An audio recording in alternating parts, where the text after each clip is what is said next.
Hello everyone, welcome to the official channel of Samiksha Institute. Here, we will be providing you with all the latest information about various job vacancies and also videos related to various competitive exams. We hope you find our channel useful and help you in your studies. तो मैंने जो आपको process बताया था computer का, उसमें हमने देखा था इनपुट डिवाइस, आउटपुट डिवाइस, और तीसरी जो डिवाइस थी वो थी प्रोसेसिंग डिवाइस यानी सीपीयू। उसमें मैं आपको बता चुका था एएलयू और सीयू यानी अर्थमेटिक लॉजिक और कंट्रोल यूनिट के बारे में बता चुका था। उसके बाद उसमें आता है मेमोरी यूनिट। तो मेमोरी यूनिट और स्टोरेज यूनिट, अब हम इनको समझेंगे। तो पहले तो मैं मेमोरी के बारे में बताऊंगा, और मेमोरी के बारे में बताने के बाद हम बातें करेंगे कुछ स्टोरेज डिवाइस के बारे में। तो चलो मेमोरी को समझते हैं। तो सबसे पहले मेमोरी क्या होता है? तो मेमोरी एक स्पेस होता है जहाँ पर हम अपने डाटा को सेव करते हैं, या जहाँ पर हमारा डाटा रखा जाता है ना। तो जैसे आपकी टेक्स्ट फाइल हो गई, इमेज हो गया, म्यूज़िक हो गया, वीडियो हो गया, ये सारा क्या हो गया? आपका डाटा हो गया, है ना। तो ये डाटा जहाँ पर भी रखा जाएगा वो यूनिट कौन सी यूनिट कहलाएगी? मेमोरी यूनिट कहलाएगी। क्लियर? तो मेमोरी, अगर मैं नॉर्मल बात करूँ या एक एग्जांपल लूँ, तो बोल सकते हैं हम याददाश्त। क्योंकि जो व्यक्ति की याददाश्त होती है, तो हम जिस व्यक्ति की याददाश्त अच्छी होती है यानी चीज़ों को याद रखने की क्षमता उसके अंदर अच्छी होती है, तो हम उसको बोलते हैं कि भाई इसकी मेमोरी तेज़ है या इसकी मेमोरी अच्छी है ना। तो ऐसे ही यहाँ पे होता है। तो यहाँ पे मैंने बताया कि डाटा को रखने वाली जो जगह होती है उसे हम क्या बोलते हैं? मेमोरी बोलते हैं। तो अब मेमोरी में आता है प्राइमरी मेमोरी और सेकेंडरी मेमोरी। ये क्या होता है? मेमोरी के टाइप्स होते हैं। कई बार एग्ज़ाम में पूछा गया है कि मेमोरी के कितने टाइप्स होते हैं। तो मेमोरी के दो टाइप्स होते हैं। कौन से? प्राइमरी मेमोरी और सेकेंडरी मेमोरी।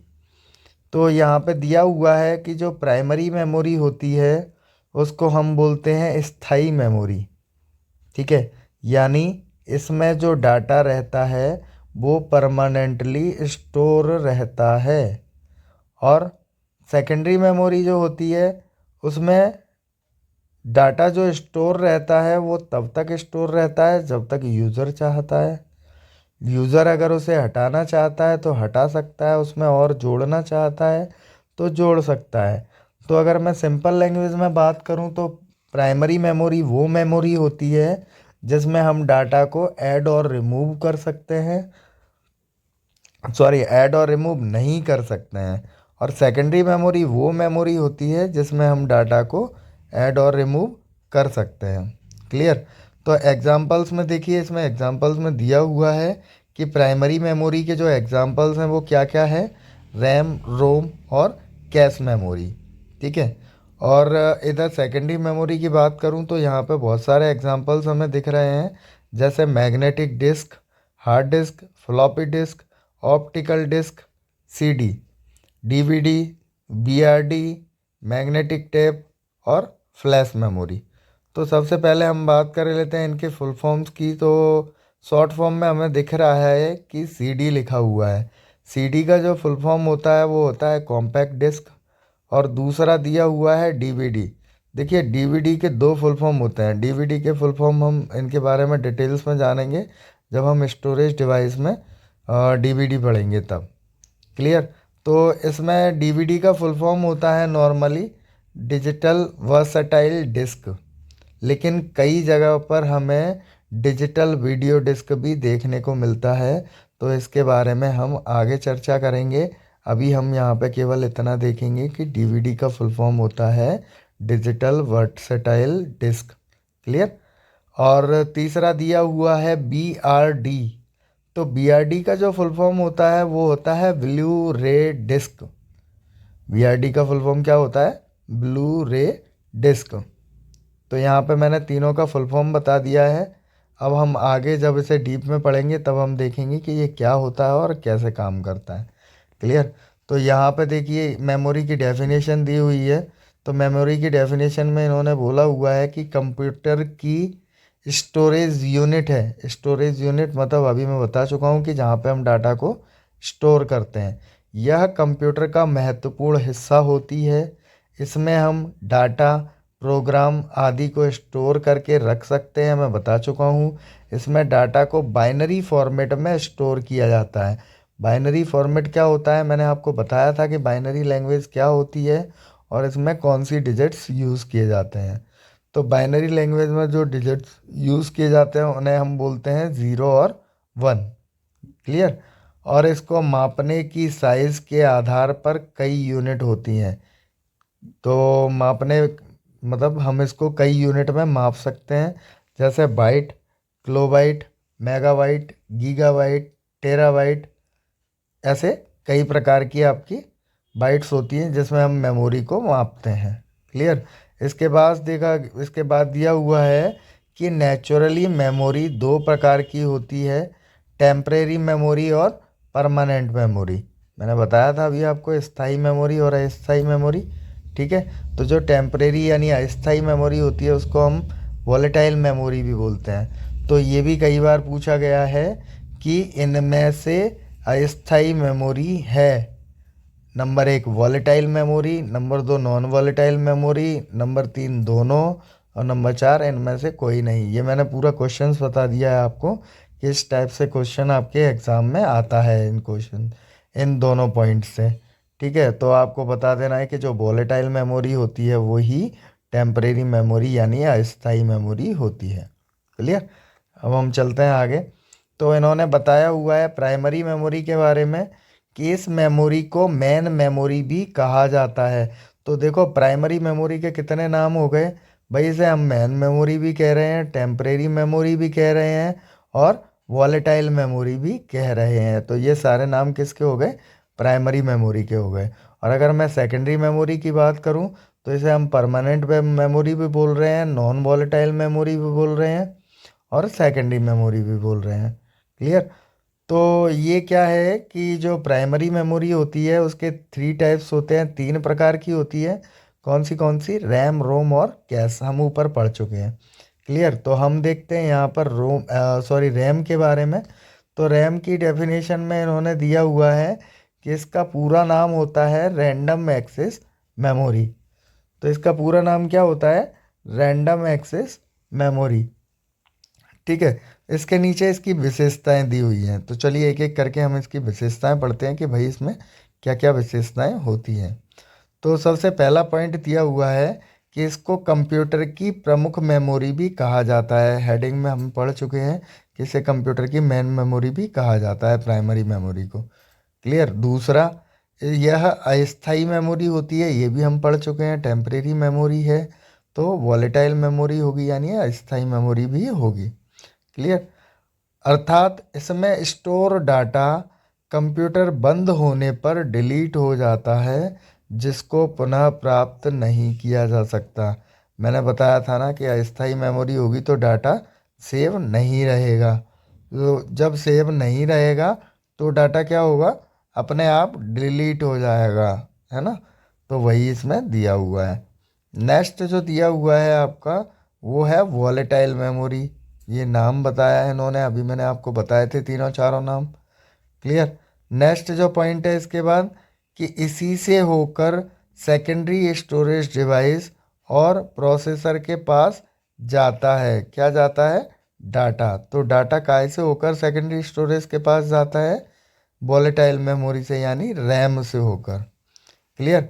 नेक्स्ट पॉइंट में है यह एक सेमीकंडक्टर और फ्लिप फ्लॉप से मिलकर बनी होती है। तो ये काय से मिलकर बनी होती है इसके बारे में बताया है। तो भाई ये सेमीकंडक्टर और फ्लिप फ्लॉप से मिलकर बनी होती है। नेक्स्ट पॉइंट में दिया हुआ है कि यह निम्न प्रकार की होती है। यह कितने प्रकार की होती है, निम्न प्रकार की होती है। कौन सी, S RAM, D RAM, D D R RAM और एच डी रैम। क्लियर। तो यहाँ पे मेन हम 3 टाइप्स पढ़ने वाले हैं, वो है एस रैम, डी रैम और एच डी रैम। तो एस रैम के बारे में हम पढ़ते हैं। तो एस रैम क्या होता है, एस रैम का पूरा नाम होता है static random access memory. Clear. S RAM का पूरा नाम क्या होता है? Static random access memory. और ये काय से मिलकर बनी होती है? फ्लिप फ्लॉप से मिलकर बनी होती है, हम ऊपर पढ़ चुके हैं। यह ऑटो रिफ्रेश होती है, इसमें डाटा को अधिक समय तक रख सकते हैं। क्लियर? और यह महंगी मेमोरी होती है, इसकी डाटा एक्सेसिंग स्पीड अन्य रैम की अपेक्षा अधिक होती है। तो इसमें क्या होता है कि डाटा को हम ज़्यादा से ज़्यादा समय के लिए रख सकते हैं, क्योंकि ये जो होती है वो क्या होती है? ऑटो रिफ्रेश होती है, यानी अपने आप से रिफ्रेश होती है। ऑटो रिफ्रेश का मतलब होता है ऑटोमेटिक रिफ्रेश होना। तो ऑटोमेटिक रिफ्रेश का मतलब होता है अपने आप से रिफ्रेश होना। और इसके बाद में क्या लिखा है कि ये एक महंगी रैम है। तो भाई जब सीधी सी बात है कि जब काम अच्छा करेगी तो महंगी भी होगी, तो ये महंगी रैम है। अब काम अच्छा कैसे करेगी इसका पता हमें कैसे चलेगा? नेक्स्ट लाइन में लिखा हुआ है कि इसकी जो डाटा एक्सेसिंग स्पीड है वो अन्य रैम की अपेक्षा अधिक होती है। तो सीधी सी बात है कि मतलब ये काम अच्छा कर रही है, और जब काम अच्छा करेगी तो इसकी स्पीड अधिक होगी, स्पीड अधिक होगी तो ये महंगी भी होगी। क्लियर? अब नेक्स्ट टॉपिक पे हम बात करते हैं काय की? डी रैम की। तो डी रैम क्या है? डी रैम का फुल फॉर्म होता है डायनामिक रैंडम एक्सेस मेमोरी। तो डायनामिक रैंडम एक्सेस मेमोरी जो होती है वो जल्दी जल्दी रिफ्रेश होती है। और रिफ्रेश होने का मतलब क्या होता है? इलेक्ट्रॉनिक चार्ज और डिस्चार्ज। इलेक्ट्रॉनिक चार्ज और डिस्चार्ज का मतलब, जैसे हमने घरों में देखा है कि स्विच होते हैं, तो स्विच का काम क्या होता है कि अगर स्विच को ऑफ कर दो तो मतलब जो आपकी लाइट्स का जो फ्लो है वो रुक जाता है, जिसकी वजह से क्या होता है, हमारा जो बल्ब है या फैन है या कोई भी इलेक्ट्रॉनिक डिवाइस जो कनेक्टेड है वो बंद हो जाता है। तो क्या होता है, वो बंद हो जाता है। और जब हम उसे ऑन कर देते हैं तो ऑन करने पर क्या होता है, वो इलेक्ट्रॉनिक जो फ्लो है उसमें इलेक्ट्रिक का जो फ्लो है वो द्वारा से फ्लो होने लगती है लाइट, और बल्ब या फैन चलने लगता है या जल जाता है। तो यही यहाँ पे इलेक्ट्रॉनिक चार्ज और डिस्चार्ज का मतलब है। यह 1 सेकंड में हजारों बार रिफ्रेश होती है। क्लियर? अतः इसकी स्पीड स्लो होती है और यह सस्ती होती है। देखो यहाँ पे क्लियर दिख रहा है कि ये स्पीड स्लो है। अब स्पीड स्लो होगी तो क्या होगा, ये सस्ती भी होगी। क्लियर? और इसमें लिखा हुआ है कि ये 1 सेकंड में हजारों बार रिफ्रेश होती है, मतलब इलेक्ट्रॉनिक चार्ज और डिस्चार्ज 1 सेकंड में हजारों बार होता है इसमें। यहाँ पे जो रिफ्रेश का मतलब है वो आपके माउस के राइट क्लिक करके जो आप रिफ्रेश करते हो उससे नहीं है, मैं बता चुका हूँ। इनका कहना पहले ही लिखा हुआ है इन्होंने कि रिफ्रेश का मतलब इलेक्ट्रॉनिक चार्ज और डिस्चार्ज से होता है। क्लियर? नेक्स्ट हम बात करते हैं एच डी रैम की। तो एच डी रैम क्या होता है? एच डी रैम का फुल फॉर्म होता है स्टैटिक डायनामिक रैम, या सिंक्रोनस रैम भी बोलते हैं हम इसको, सिंक्रोनस डायनामिक रैम। तो एच डी रैम का मतलब क्या होता है, इसमें दोनों रैमों का कॉम्बिनेशन है, एस रैम का भी और डी रैम का भी, तो इसलिए हम इसे एच डी रैम भी बोलते हैं। इसकी स्पीड डी रैम की अपेक्षा अधिक होती है। ठीक है? इसकी स्पीड जो होती है वो क्या होती है, डी रैम की अपेक्षा अधिक होती है। तो डी रैम में हमने पढ़ा था स्टैटिक की स्पीड ज़्यादा है, और डायनामिक रैम यानी डी रैम की स्पीड जो है वो कम है। तो डी रैम की स्पीड जो कम है उससे थोड़ी सी ज़्यादा और एस रैम से कम जिसकी स्पीड होती है उसे हम बोलते हैं एच डी रैम, यानी सिंक्रोनस रैम या सिंक्रोनस डायनामिक रैम या स्टैटिक डायनामिक रैम। ये इसके नाम है जो आपको याद रखने हैं। इसके टाइप्स में दिया हुआ है DDR1, DDR2, DDR3, DDR4, और आजकल हम जो रैम यूज़ कर रहे हैं वो यही रैम यूज़ कर रहे हैं। क्लियर? इसके बाद हम बात करते हैं अपनी नेक्स्ट मेमोरी की, जो है रोम। रोम यानी कि रीड ओनली मेमोरी। रोम का फुल फॉर्म होता है रीड ओनली मेमोरी।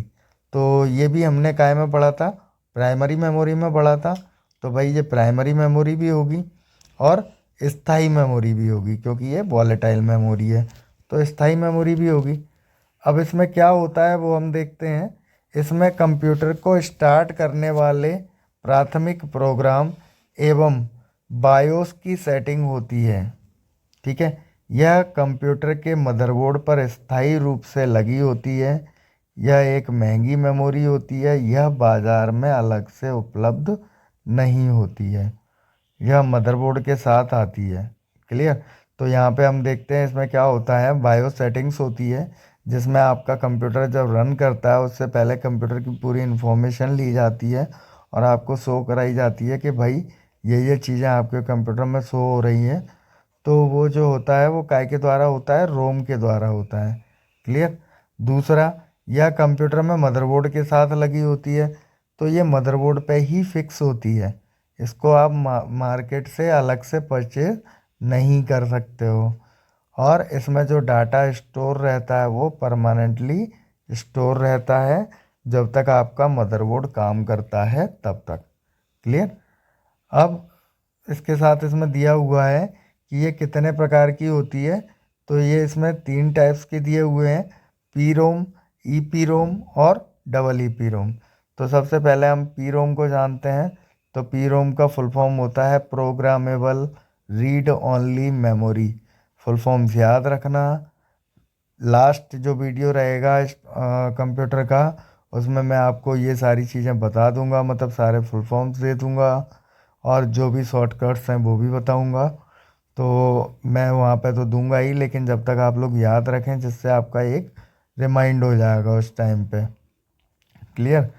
तो इसमें क्या होता है कि इस चिप में प्रोग्राम एक बार स्टोर किया जा सकता था। यदि प्रोग्राम में त्रुटि यानी गलती यानी एरर होने पर भी उसमें कोई सुधार नहीं किया जा सकता था।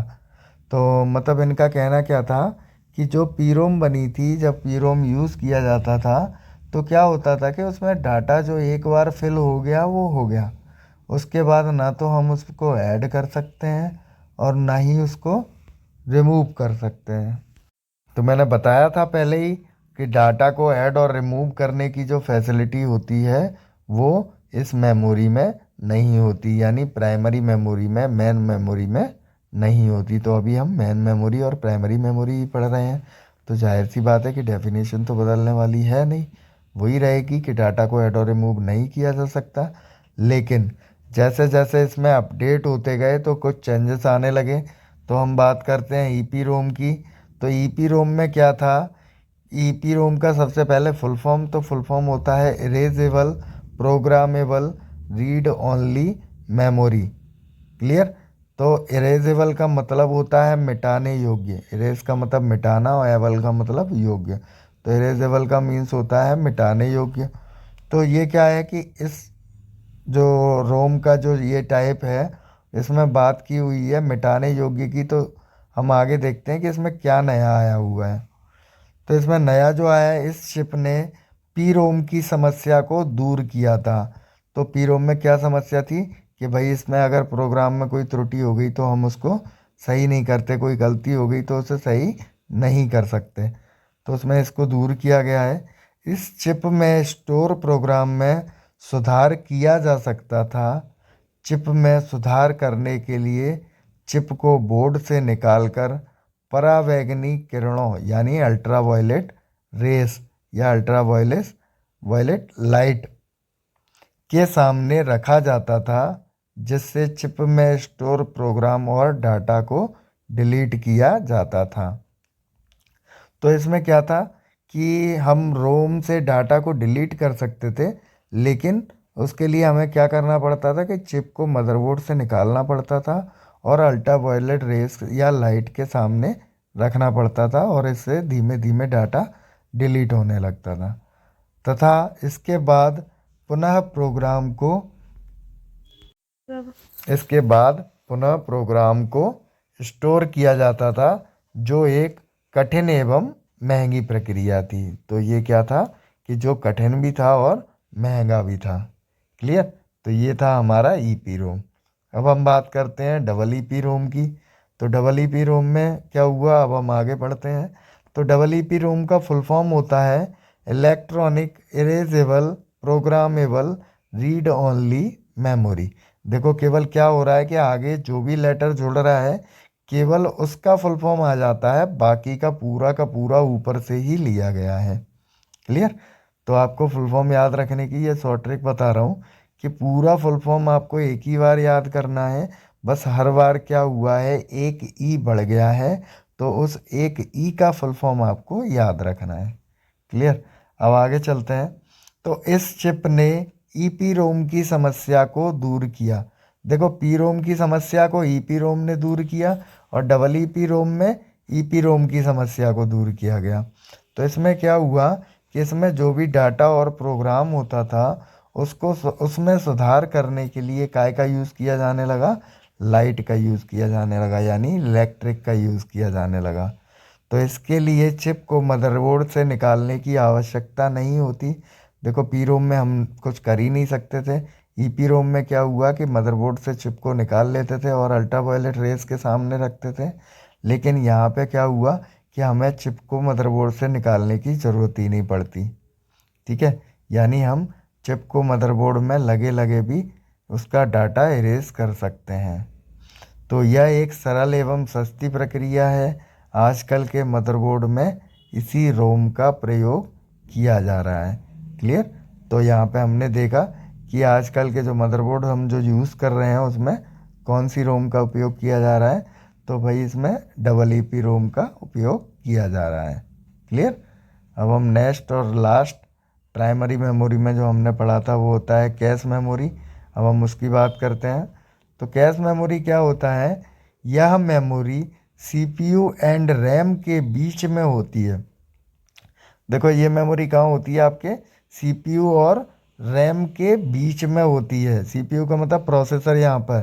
तो ये कहाँ पे काम करती है, आपके प्रोसेसर और रैम के बीच में काम करती है। काय का काम करती है, एक ब्रिज का काम करती है, यानी एक पुल का काम करती है। ठीक है। और कैश मेमोरी कितने प्रकार की होती है, 3 प्रकार की होती है। कौन सी, L1, L2 और L3। क्लियर। L1, L2 और L3। तो ये सीपीयू और मेन मेमोरी में हमने अभी पढ़ा था रैम और रोम। ठीक है। और सीपीयू तो ये इन दोनों के बीच में काम करती है। ये पूरा डायग्राम में दिया हुआ है कि ये किस टाइप से काम करती है। क्लियर।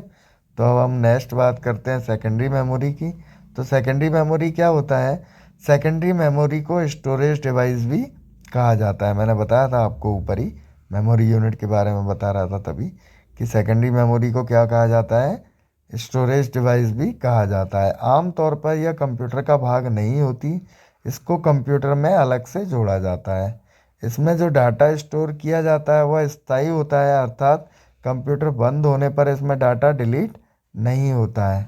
आवश्यकता के अनुसार इसको भविष्य में सेव फाइल या फोल्डरों को खोलकर देख सकते हैं या इसमें सुधार कर सकते हैं, मतलब यूज़र इसमें चेंजेस भी कर सकता है। एवं इसको यूज़र के द्वारा डिलीट भी किया जा सकता है। तो भाई यूज़र ही डिलीट कर सकता है, अपने आप से इसमें कुछ नहीं होता।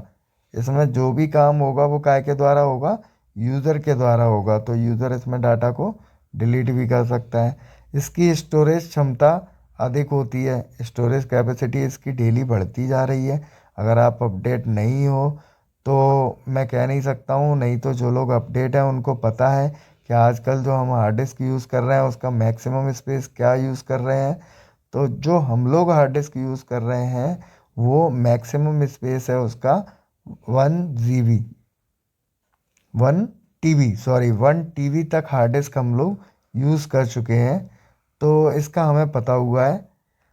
तो ये हमारे लिए क्या हो गया, मैक्सिमम स्पेस हो गया जो हम यूज़ कर चुके हैं। बाकी मैक्सिमम स्पेस या मैक्सिमम मेमोरी साइज़ हम आगे पढ़ेंगे जब हम मेमोरी की टेबल देखेंगे।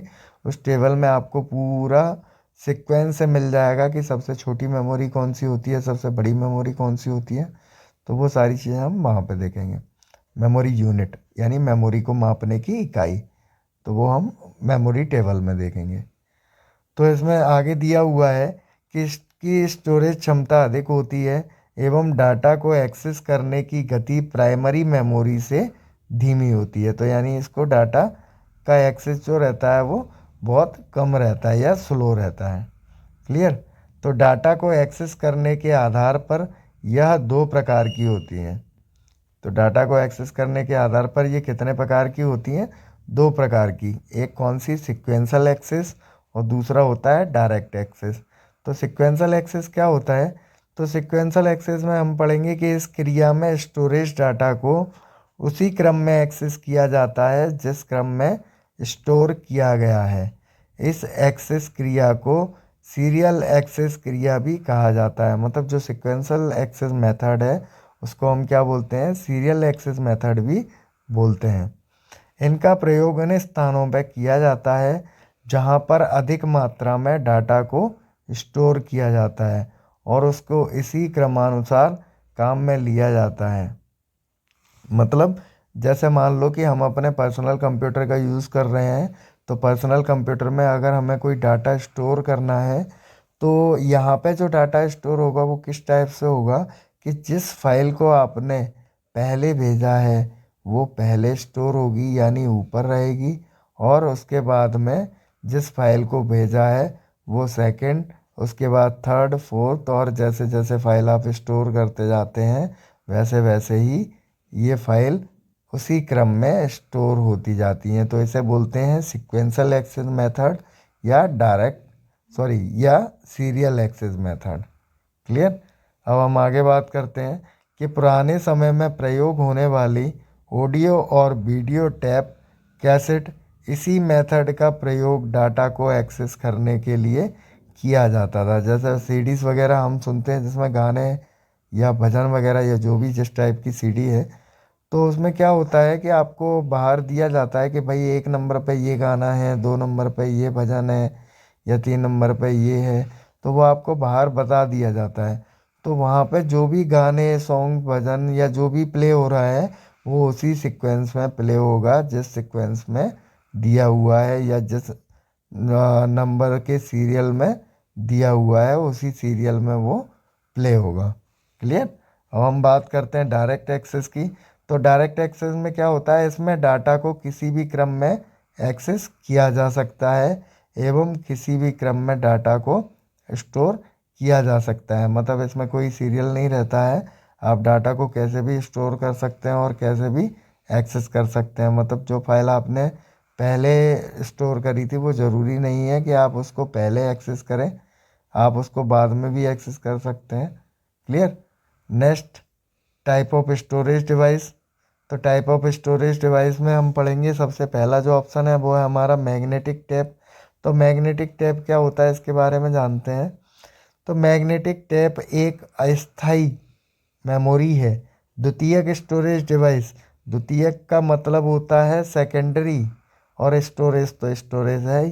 तो ये केवल सेकेंडरी स्टोरेज है, कंफ्यूज नहीं होना है। एग्ज़ाम में ऐसे ही कंफ्यूज किया जाता है क्वेश्चनों में, तो वहाँ पे हम हिंदी का मतलब देख के उसको छोड़ देते हैं या आंसर गलत टिक कर आते हैं। तो ये गलती हमें नहीं करनी है। क्लियर? तो द्वितीयक का मतलब होता है सेकेंडरी। अगर आपको कोई भी शब्द हिंदी का समझ में नहीं आ रहा है तो उसका इंग्लिश में ट्रांसलेट करो उसको, और जैसे ही आप उसको इंग्लिश में ट्रांसलेट कर लोगे आपको पूरा का पूरा क्वेश्चन समझ में आ जाएगा। क्लियर? तो हम आगे चलते हैं। इसमें एक प्लास्टिक टैप का चुंबकीय पदार्थ, यानी इनमें एक प्लास्टिक के टैप पर चुंबकीय पदार्थ यानी मैग्नेटिक ऑक्साइड का लेपन रहता है। सभी टैप इसी प्रकार के होते हैं, चाहे वे ऑडियो, वीडियो या कंप्यूटर की स्टोरेज टैप हो। इसमें स्टोर डाटा को सीक्वेंशियल एक्सेस मेथड के द्वारा स्टोर एवं एक्सेस किया जाता है। इनका प्रयोग कंप्यूटर में डाटा एवं उसके बैकअप लेने के लिए किया जाता था। तो पहले आपने देखो इसमें इमेज में दिख रहा है कि ये एक पुराने ज़माने का कैसेट्स हैं जो पहले के टैप रिकॉर्डर वगैरह में लगता था। तो इसमें क्या होता था कि जिस सीक्वेंसल में डाटा को स्टोर किया गया है उसी सीक्वेंस में हम डाटा को एक्सेस कर सकते हैं। क्लियर? तो ये होता है आपका मैग्नेटिक टेप। अब मैग्नेटिक डिस्क की बात करते हैं। तो आजकल जो डाटा स्टोर हो रहा है वो काय में हो रहा है? मैग्नेटिक डिस्क में ही हो रहा है। तो यानी मैग्नेटिक डिस्क के एग्जाम्पल में दिया हुआ है आपको हार्ड डिस्क, फ्लॉपी डिस्क और जिप डिस्क। क्लियर। तो यहाँ पे देखिए, यहाँ पे क्या होता है कि इस डिस्क में डाटा को डायरेक्ट एक्सेस से स्टोर और एक्सेस किया जा सकता है। तो मतलब यहाँ पे हम डाटा को डायरेक्टली स्टोर कर सकते हैं और डायरेक्टली एक्सेस कर सकते हैं। क्लियर। यानी कहीं से कहीं भी कोई फाइल उठा सकते हैं और कहीं से कहीं भी कोई फाइल रख सकते हैं, जो चुंबकीय टैप में संभव नहीं है। क्लियर। वहाँ पे हमने देखा था कि वहाँ पे जो भी चलता है सीक्वेंस में चलता है, इसलिए वहाँ पे ये चीज़ क्या है, संभव नहीं है। अब हम बात करते हैं हार्ड डिस्क की। तो हार्ड डिस्क का देखें, हार्ड डिस्क का विकास कंप्यूटर में डाटा को स्टोर करने के लिए किया गया था। सिंपल सी बात है, इसमें डाटा को सेव रखने के लिए इसका आविष्कार किया गया था।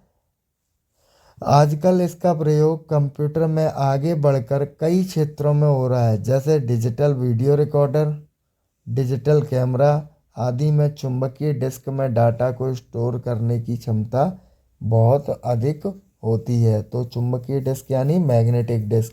तो मैग्नेटिक डिस्क में क्या होता है, डाटा को स्टोरेज करने की क्षमता जो होती है वो अधिक होती है। क्लियर। अब इसके बाद दिया हुआ है संरचना एवं कार्यविधि, के भाई ये कैसी होती है और कैसे काम करती है।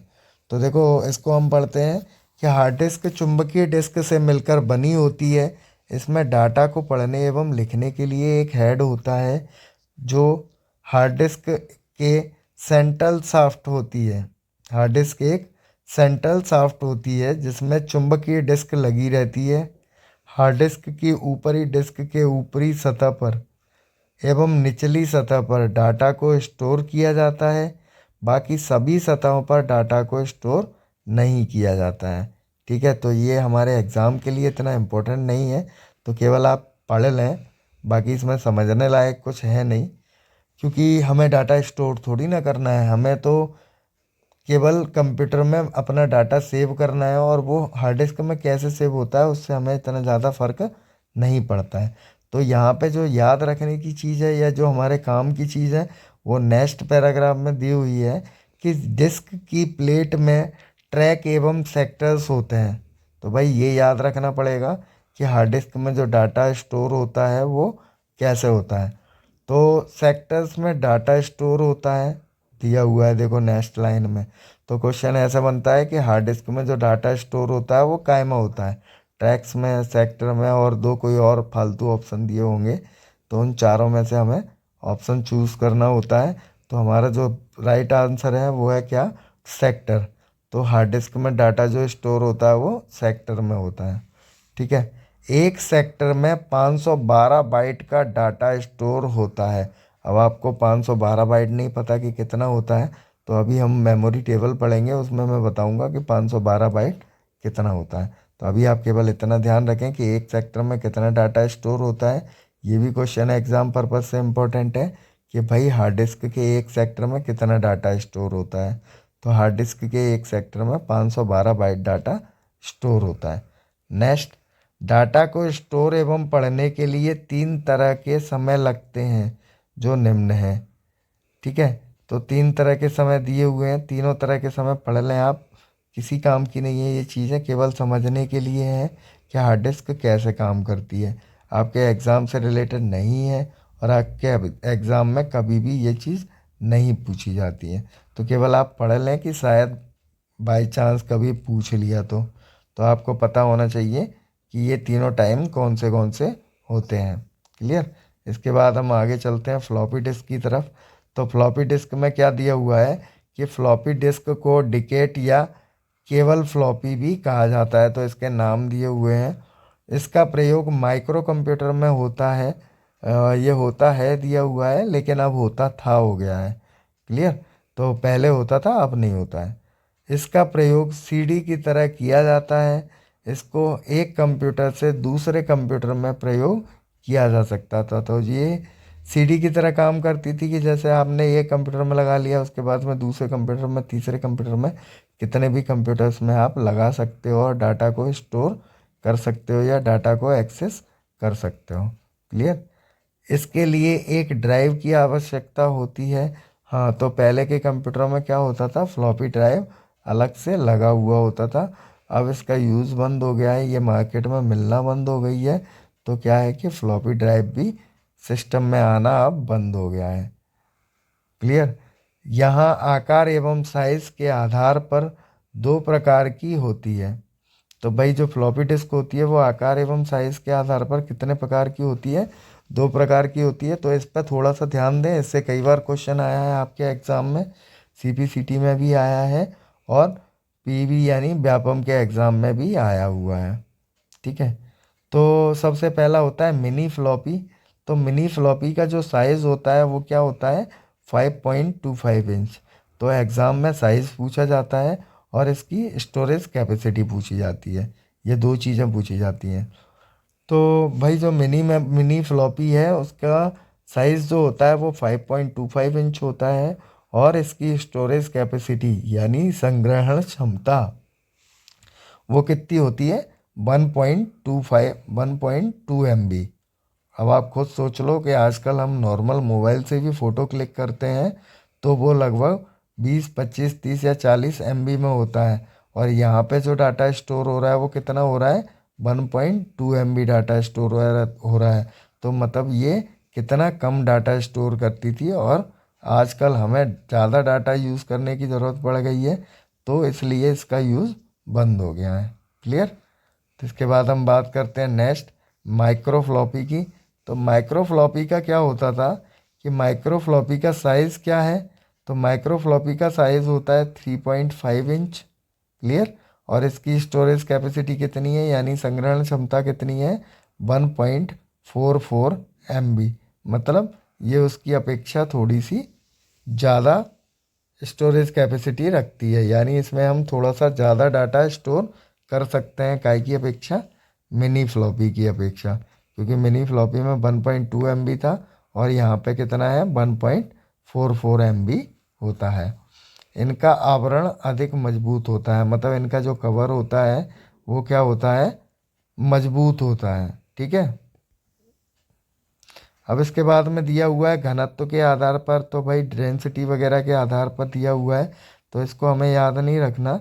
बाकी हमें पता है कि जो मैक्सिमम जो स्टोरेज कैपेसिटी है वो 1.44 है और मिनिमम है जो वो 1.2 MB है। क्लियर। इसमें डाटा सेक्टर्स याद कर लेना कि जो हमारा मिनी फ्लॉपी होता है उसमें जो सेक्टर्स होते हैं वो कितने होते हैं, 1440। क्लियर। और जो माइक्रो फ्लॉपी होता है यानी जिसका स्टोरेज कैपेसिटी 1.44 MB है, उसमें जो सेक्टर्स होते हैं वो कितने होते हैं, 1880 यानी 1880 सेक्टर्स होते हैं। क्लियर। तो ये था फ्लॉपी डिस्क के बारे में। अब आगे बताया हुआ है कि ये कैसे काम करती है, तो इससे हमें मतलब नहीं है कि ये कैसे काम करती है। जो काम की चीज़ें थी वो मैंने आपको बता दी हैं कि स्टोरेज कैपेसिटी और साइज़ याद रखना होता है इनका, क्योंकि कई बार एग्ज़ाम में यही पूछा जाता है, बस और कुछ नहीं पूछा जाता। इसके बाद हम बात करते हैं ऑप्टिकल डिस्क की। तो ऑप्टिकल डिस्क क्या होता है, ऑप्टिकल डिस्क वे डिस्क होती हैं जिसमें डाटा को रीड और स्टोर करने के लिए लाइट का प्रयोग किया जाता है। तो क्लियर, डेफिनेशन से पता चल रहा है कि ऑप्टिकल डिस्क क्या होता है। तो ऑप्टिकल डिस्क में डाटा काय के द्वारा स्टोर किया जाता है और रीड किया जाता है, लाइट के द्वारा रीड और स्टोर किया जाता है। क्लियर। इन डिस्क की ड्राइव में एक लेंस होता है जिससे बीम निकलती है, लेज़र बीम जिसको हम बोलते हैं, तो वो बीम निकलती है। ऑप्टिकल डिस्क डेटा को पिट्स एंड लैंड्स में स्टोर करती है। तो भाई इसमें जो डाटा स्टोर होता है वो काय में होता है, पिट्स एंड लैंड्स में स्टोर होता है। तो ये भी याद रखें, ये भी एग्ज़ाम में पूछा जा सकता है, तो ये हमें याद रखना है। क्लियर। इसके आगे दिया हुआ है कि ऑप्टिकल डिस्क चार प्रकार की होती हैं। तो ऑप्टिकल डिस्क जो है वो चार प्रकार की होती हैं, तो हम देखते हैं। सबसे पहला दिया हुआ है सीडी, इसका फुल फॉर्म मैंने बताया हुआ था, यहाँ पे लिखा हुआ है, और इनका साइज़ भी दिया हुआ है। तो नॉर्मल जो साइज़ रहता है वो इनका क्या रहता है, तो ये चीज़ें हमें याद रखनी होंगी, क्योंकि ये भी एग्ज़ाम में पूछा जाता है कि सीडी का साइज़ कितना होता है या डीवीडी का साइज़ कितना होता है। ये क्वेश्चन भी कई बार एग्ज़ाम में पूछे गए हैं। तो सीडी का फुल फॉर्म होता है कॉम्पैक्ट डिस्क, फुल फॉर्म भी पूछा जाता है और साइज़ भी पूछा जाता है। और इसकी स्टोरेज कैपेसिटी कितनी होती है, संग्रहण क्षमता कितनी होती है, 700 MB। नेक्स्ट सेकंड है आपका डीवीडी। डीवीडी का फुल फॉर्म होता है डिजिटल वर्सटाइल डिस्क, और इसकी स्टोरेज कैपेसिटी जो है वो 4.7 GB से लेकर 16 GB तक होती है। क्लियर। तो इसकी जो मिनिमम जो स्टोरेज कैपेसिटी है वो क्या है, 4.7 GB है। क्लियर। नेक्स्ट अब आगे चलते हैं। बीआरडी, मैंने फुल फॉर्म बताया था ऊपर ही स्टार्टिंग में कि बीआरडी का फुल फॉर्म होता है ब्लू रे डिस्क। तो ब्लू रे डिस्क की जो स्टोरेज कैपेसिटी होती है वो कितनी होती है, 100 GB होती है। क्लियर। कितनी होती है, 100 GB होती है। नेक्स्ट दिया हुआ है इसमें क्या, होलोग्राफिक वर्सेटाइल डिस्क। तो होलोग्राफिक वर्सेटाइल डिस्क ये एक ऑप्टिकल डिस्क है जिसकी कैपेसिटी कितनी है, 6 TB यानी 6 टेराबाइट। क्लियर। ये हम पढ़ेंगे आगे टेबल में कि टेराबाइट क्या होता है। ये आ गई मेमोरी यूनिट की आपकी टेबल। अब हम इसमें देखते हैं कि भाई क्या होती है ये टेबल और इसमें क्या कैसे होता है। तो देखो सबसे पहले दिया हुआ है इसमें यूनिट, दूसरा दिया हुआ है शॉर्ट नेम, और तीसरा दिया हुआ है स्टोरेज कैपेसिटी। क्लियर। तो सबसे पहला जो दिया हुआ है उसमें क्या दिया हुआ है, बिट लिखा हुआ है, बिट। तो मैं आपको बता दूं ये क्वेश्चन कई बार आया है एग्जाम में कि मेमोरी की सबसे छोटी यूनिट क्या है। तो मेमोरी की जो सबसे छोटी यूनिट है वो होती है बिट। क्लियर। तो बिट जो होती है वो क्या होता है, मशीन लैंग्वेज होती है। इसमें जो डाटा स्टोर होता है वो मशीन लैंग्वेज में होता है, और इसकी स्टोरेज कैपेसिटी कितनी होती है, 0 to 1। क्लियर। नेक्स्ट हम बात करते हैं निबल की। तो निबल क्या होता है कि 4 बिट का जो डाटा स्टोर होता है तो हम वहाँ पे क्या यूज़ करते हैं, निबल, यानी मेमोरी यूनिट क्या यूज़ करेंगे, निबल। Next byte. तो 8 बिट्स मिलके क्या बनाती हैं, बाइट बनाती हैं। तो यहाँ पे देखो एक और चीज़ है कि 8 bit equal to 1 byte. Clear. और 8 बिट इक्वल टू 2 निबल, मैं ये भी बोल सकता हूँ, है ना। तो इसके 2 पॉइंट्स हो गए, 8 बिट इक्वल टू 1 बाइट और 8 bit equal to 2 nibble. Clear. इतना समझ में आया। इसके बाद आगे चलते हैं किलोबाइट पे। तो केबी इसका शॉर्ट फॉर्म होता है और फुल फॉर्म होता है किलोबाइट। तो किलोबाइट क्या होता है,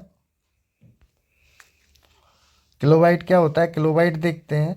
तो 1024 बाइट जब मिलती हैं, 1024 बाइट जब मिलती हैं तो क्या बनता है, 1 KB बनता है, यानी 1 KB बनता है। क्लियर। ऐसे ही बात करो मैं मेगाबाइट की यानी MB की।